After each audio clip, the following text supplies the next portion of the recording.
Five things you need to be a highly effective public speaker. Well, number one, begin with authenticity. Authenticity is the cornerstone of any powerful public speaking presence. All the great orators of our time have a signature style and an authentic presence. Think of the Reverend Dr. Martin Luther King Jr., who combined a resounding cadence with powerful metaphors that always appealed to moral conscience. Dr. Maya Angelou, her autobiographical style, her use of personification and rhetorical questions and deep philosophical meanings gave distinctive life to her prose and her poetry. Former President Barack Obama has a commanding presence characterized by his directness, his humor, and a consistent call for change. Now, each of them is recognizable, is distinct, is impactful. To be effective as a speaker, begin every speech with your most authentic presence, and your entire speech will ride on your uniqueness. Now, one way to get into that headspace is a loosen up activity with, I like to use a soaring exercise. Yes, soaring like an eagle or a plane or a glider. So before you take the stage, ask for a private space for just about 5 minutes.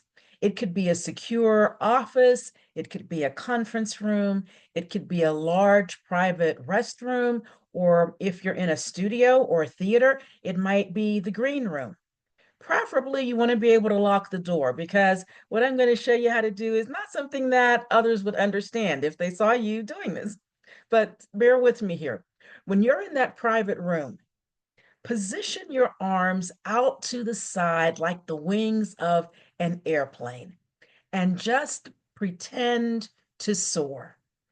Yep, just like when you were a kid, pretending to be an airplane or a bird, glide slowly and gracefully. Move your head with your arms, and in that private space, just imagine yourself soaring. Now, if you can't have a private space, close your eyes before you go on stage and envision yourself taking the form of a gliding plane or a soaring eagle. Breathing deeply in as you envision your body gliding. Breathe in through the nose, out through the mouth while you're gliding. You can soar. You will soar. And your authenticity is the wind beneath your wings. Yes. Now, when you get to the stage, between the deep breathing and the soaring imagery, you won't have as much of the anxiety and nervousness, and you'll be ready to take that stage, take that microphone, and be your best authentic self from the beginning. You probably will even need less time to warm up with your introduction, and you'll soar with authenticity. Point number two for being a highly effective speaker: stay true to your platform. Your signature speaking style starts with understanding and appreciating who you are. What is your style? Are you naturally humorous, serious, energetic, or calm? And what's your platform? Do you focus on growth, justice, learning, or something else? What's your mission when you hold that microphone? Your mission on stage is connected to your life purpose. Now, my life's purpose, for example, is to help people develop new responses to life.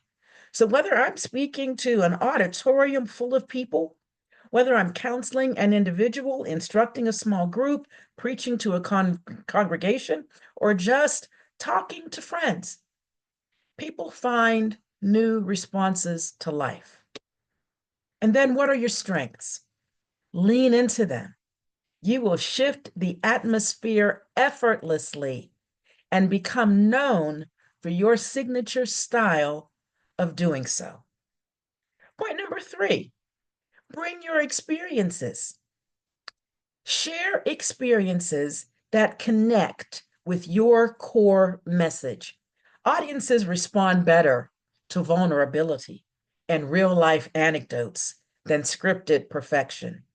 Align your speaking style with your personal passion and your professional values.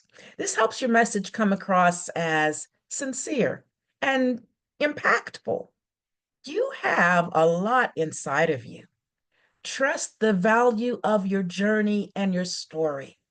Have confidence that no one can talk about it like you can. You are the expert. You are carrying many years of experience, and that's what they've invited you to do, is to teach them from your experience, to encourage them or motivate them or guide them or instruct them based on your years of experience. So bring it. Your voice is your most powerful tool. Appreciate it, own it, use it. Number four, convey your passion. Nothing connects with the human soul like passion does. As a commanding speaker, your task is to engage the audience at multiple levels of their psyche. Even when delivering scholarly academic content, it's not enough to convey information that only stimulates the intellect. Effective speakers also evoke something in the center of feeling and motivation in their audience members. That something is passion. Passion is conveyed by your energy, your enthusiasm, and your excitement. And you know what? Passion is contagious, and it is the secret to communication that changes lives for the better. Now, point number five for highly effective speakers, tell the audience what it means to use the principles you've given to them. This point, conclude with meaning and purpose. Number five, conclude with meaning and purpose. End your presentation with a call to action that helps them in their quest for meaning and purpose in their lives. For example, if your talk focused on how to overcome, say, the pain of your past, then tie in the concepts of meaning and purpose by speaking about overcoming, how overcoming a painful past clears the way for the full expression of their life purpose in the future. Tie your principles to what's important to them. Now, only they know what's important to each of them, right? Meaning and purpose, but invite them to consider what the integration of these principles will do for them in terms of meaning and purpose for the rest of their lives. Those are my five concepts, five principles, five things you need to be a highly effective public speaker. Let's review them. One, begin with authenticity. Two, stay true to your platform. Number three, bring your experience. Number four, convey your passion. And number five, conclude or end with meaning and purpose.